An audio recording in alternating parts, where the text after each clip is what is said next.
She doesn't chase. She doesn't need to perform. But when she walks into the room, people feel something shift. That's not charm, that's centeredness. Carl Jung said, "The privilege of a lifetime is to become who you truly are." This is what that looks like.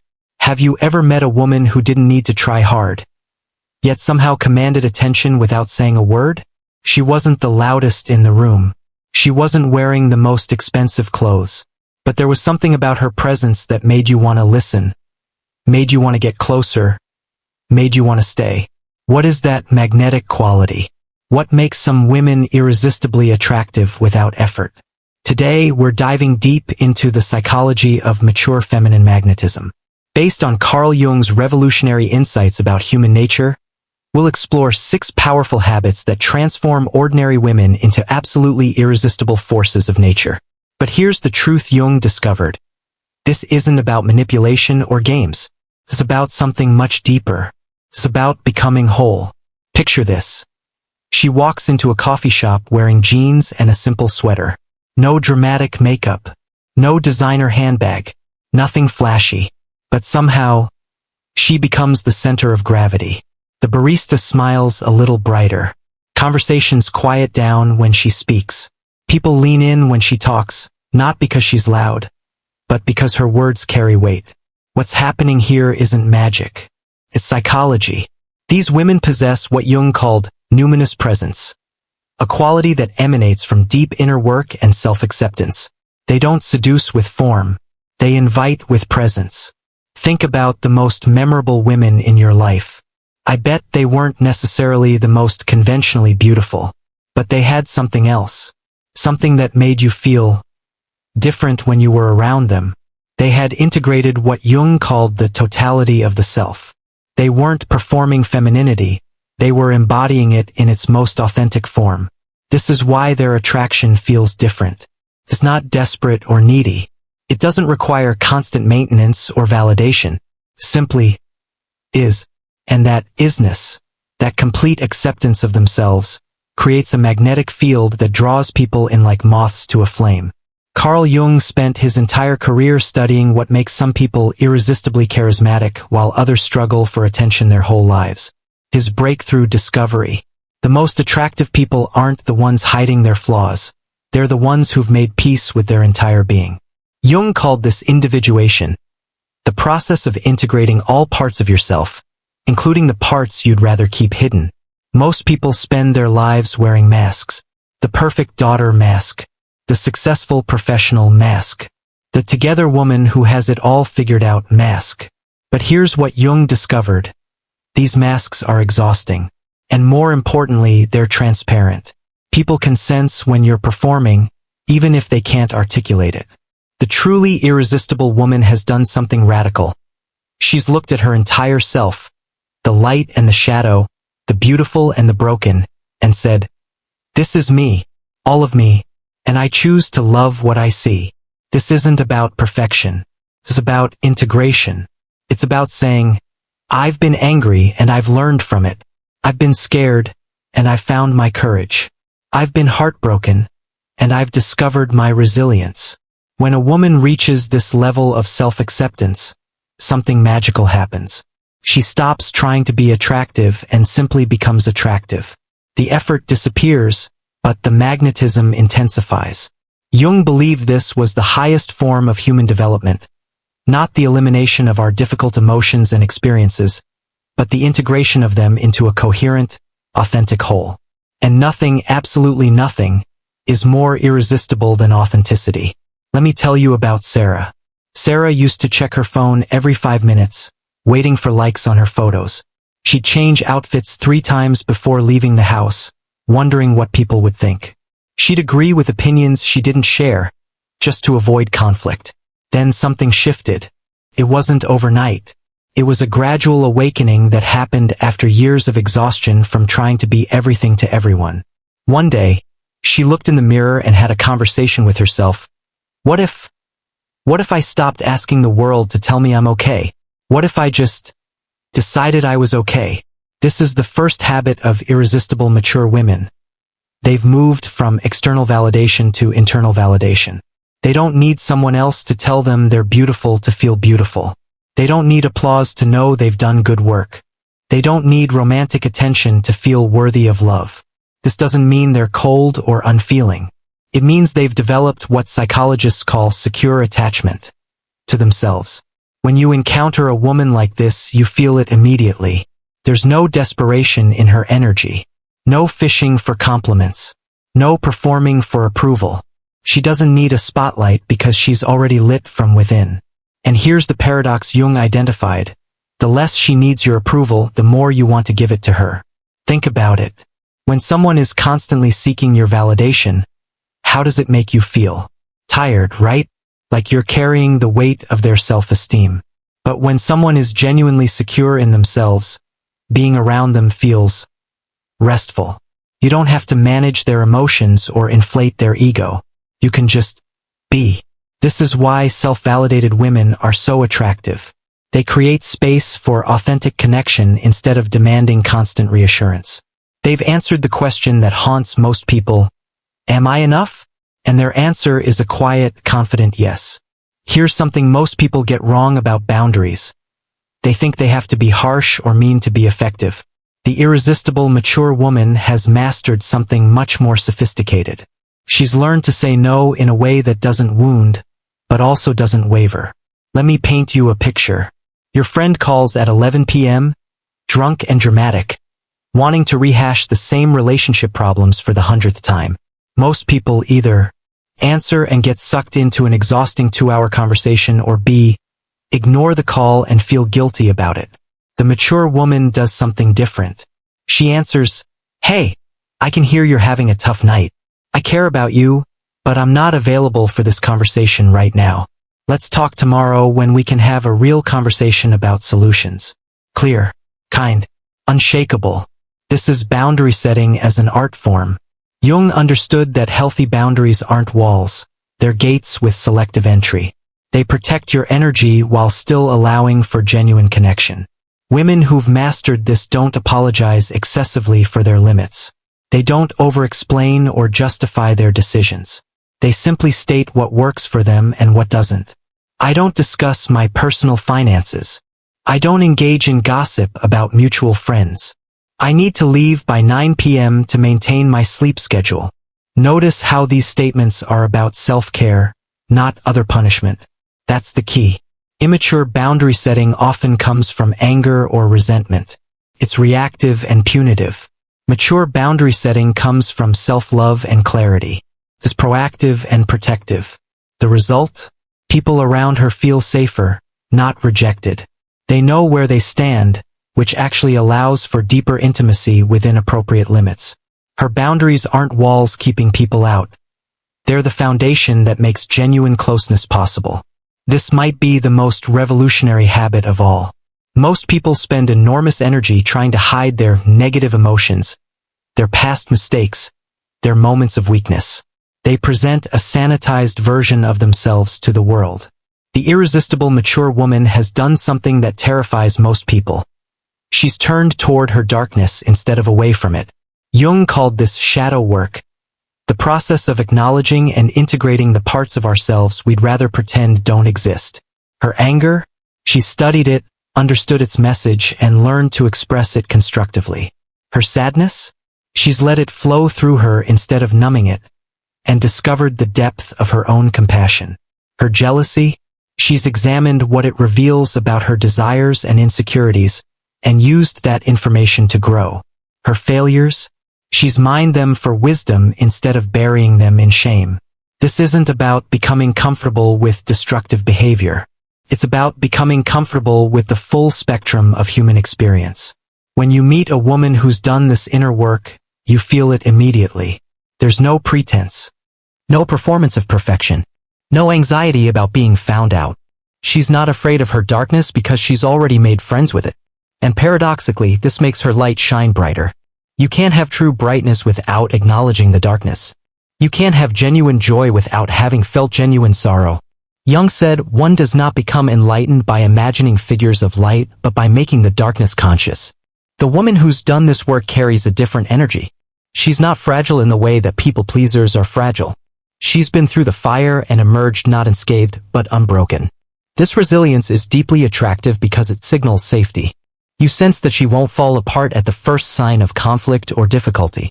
She's already proven to herself that she can handle whatever life brings. In our noisy world, everyone's competing for airtime.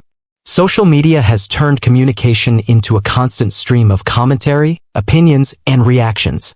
The irresistible mature woman has opted out of this noise. She's not silent because she has nothing to say. She's selective because she has something worth saying. You know those people who talk constantly but somehow never really say anything? Their words feel empty, like they're filling space rather than creating meaning. Then you meet her. She might listen to an entire heated debate without saying a word. But when she finally speaks, the room goes quiet. Not because she's loud, but because her words carry weight. I think we're all saying the same thing, but from different angles, she might say. And suddenly, everyone realizes she's right. Or in a moment of group gossip, she might simply say, "That doesn't sound like the person I know." Not preachy. Not judgmental. Just real. Jung understood that true communication isn't about the quantity of words, it's about the quality of connection. This woman has learned the difference between speaking and communicating, between talking and teaching, between noise and wisdom. Her words don't fill space. They create space. Space for reflection. Space for understanding. Space for genuine dialogue instead of competing monologues. This restraint makes her incredibly attractive because it signals depth. You sense that her thoughts have been refined, that her opinions have been earned through experience and reflection. When she does share something personal, it feels like a gift. Not because she's withholding, but because she's discerning. In a world of oversharing, her selectivity feels like luxury. In a culture of instant reactions, her thoughtfulness feels like wisdom. This habit might be the hardest for people to understand because it goes against everything we're taught about getting what we want. We're told to pursue, to chase, to make things happen. The irresistible mature woman has discovered something counterintuitive. Sometimes the most powerful thing you can do is nothing. She doesn't chase men who are pulling away. She doesn't beg friends to include her. She doesn't overcompensate when someone seems to be losing interest. Instead, she leans back. This isn't game playing or manipulation. It's something much deeper. It's trust in her own worth and faith in natural selection. She understands that anything requiring constant effort to maintain probably isn't meant to be maintained. If someone wants to leave her life, she opens the door. If someone wants to undervalue her, she lets them. If someone wants to take her for granted, she steps back and lets them experience her absence. Jung called this holding the tension of opposites. She can desire connection while being okay with solitude. She can want love while not needing it for survival. This creates what psychologists call scarcity value. Not artificial scarcity based on games, but genuine scarcity based on standards. When you know someone won't chase you, their attention becomes more valuable. When you know someone won't beg for your time, the time they give feels more precious.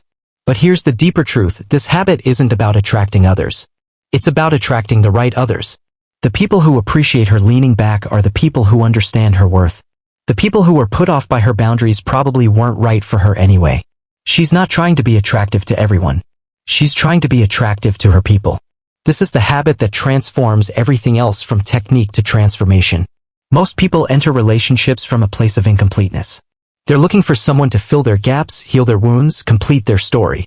The irresistible mature woman enters relationships from a place of wholeness.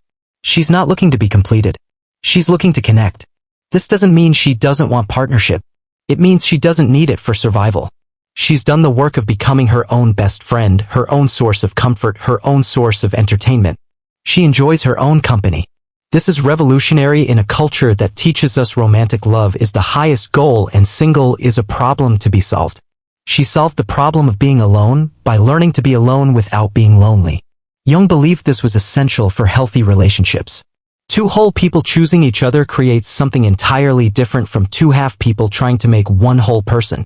When she loves you, it's a choice, not a desperate need. When she spends time with you, it's because she wants to, not because she can't handle being by herself. This makes her love feel more valuable because it's freely given, not anxiously clung to. She doesn't lose herself in relationships because she's too solid to dissolve. She doesn't sacrifice her interests, her friends, her goals to make someone else happy because she understands that self-abandonment helps no one. People are drawn to this energy because it feels safe. They sense they can get close without being consumed. They can be loved without being suffocated. She offers partnership, not parasitism. Connection, not codependence. Let's be honest about something. This level of maturity comes with a cost. Not everyone will understand her. Some people will be intimidated by her self-possession. Others will be frustrated by her boundaries. Still others will feel judged by her authenticity even though she's not judging anyone. The path to becoming irresistible in this deep way often involves periods of profound loneliness.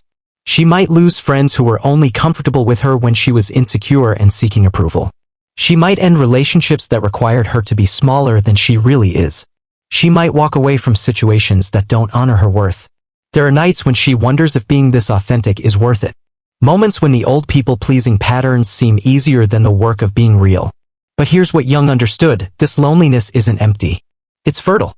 In the space created by releasing what doesn't serve her, something new can grow. Better relationships, deeper self-understanding, genuine confidence that can't be shaken by external circumstances. She learns the difference between being alone and being lonely. Being alone becomes a choice, not a punishment. Solitude becomes restoration, not isolation. And slowly, she attracts people who love her for who she actually is, not who she pretends to be. The relationships that survive her growth become stronger. The new people who enter her life are drawn to her authenticity, not her performance. Yes, some people leave when she stops accommodating their dysfunction. But the people who stay, they see her. Really see her. And being truly seen by even one person is worth more than being superficially liked by 100. Here's something fascinating: the magnetic quality we've been describing isn't gender-specific in its appeal. Yes, men find these women irresistible. But so do other women. Children gravitate toward them. Even animals seem more relaxed in their presence. Why? Because what we're really talking about isn't feminine energy or masculine energy. It's integrated human energy. Whole person energy. Jung believed that every person, regardless of gender, is seeking what he called the self, that integrated, authentic version of who they truly are. When we encounter someone who has found their self, something in us recognizes it. We feel both inspired and peaceful in their presence. Men are drawn to her because she doesn't need them to rescue her or complete her, which frees them to simply enjoy her company. She's not trying to fix them or change them, which allows them to relax. Women are drawn to her because she models what's possible.